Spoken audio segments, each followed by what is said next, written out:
बतौर डिप्लोमेट भारत के विदेश मंत्री ने जिस तरीके से अपनी छाप छोड़ी, उनके सभी मुरीद हो गए हैं।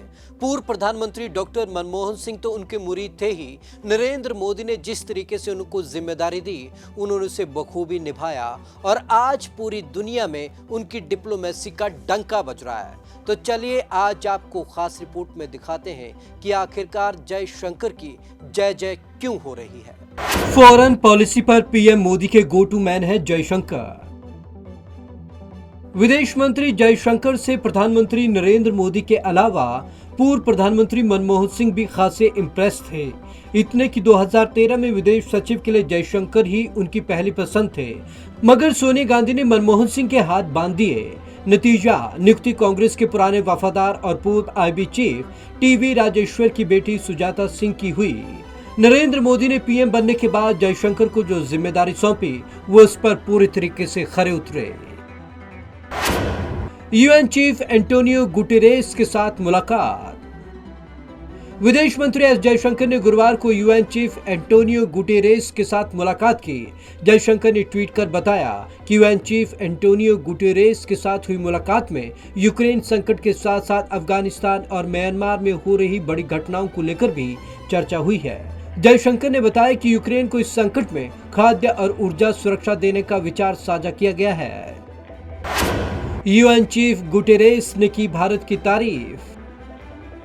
इस समय यूक्रेन के लिए हालात से निपट पाना मुश्किल है। इसके साथ ही अफगानिस्तान में तालिबान सरकार के रवैये और म्यांमार में हो रही हिंसा को रोकने को लेकर भी चर्चा हुई। मीटिंग के बाद यूएन चीफ गुटेरेस ने खुशी जाहिर करते हुए कहा कि मैं भारत की किसी भी चुनौती से प्रभावी ढंग से निपटने की कला की सराहना करता हूं। रक्षा सहयोग जैसे कई मुद्दों पर हो चुका है 2+2 डायलॉग। साथ ही जयशंकर ने चौथे 2+2 डायलॉग में अमेरिकी कॉमर्स सेक्रेटरी जीना रायमोंडो और अमेरिका की ट्रेड मामलों के प्रतिनिधि कैथरीन ताई के साथ मुलाकात की। गौरतलब है कि रक्षा मंत्री राजनाथ सिंह और विदेश मंत्री जयशंकर इन दिनों अमेरिकी रक्षा मंत्री लॉयड ऑस्टिन और विदेश मंत्री एंटनी ब्लिंकन के साथ 2+2 मंत्रिस्तरीय डायलॉग के लिए वाशिंगटन में हैं। ह्यूमन राइट्स मामले पर अमेरिका को दे चुके हैं करारा जवाब। इससे पहले बुधवार को ह्यूमन राइट्स पर जयशंकर ने अमेरिका को तीखी प्रतिक्रिया के साथ जवाब दिया था। उन्होंने साफ कहा था कि भारत अमेरिका 2+2 मंत्रिस्तरीय बैठक के दौरान ह्यूमन राइट्स का मुद्दा चर्चा का विषय नहीं था। जयशंकर ने कड़ा रुख अपनाते हुए कहा था कि लोग भारत के बारे में विचार रखने की हकदार हैं। Bureau report, Punjab Kesari TV.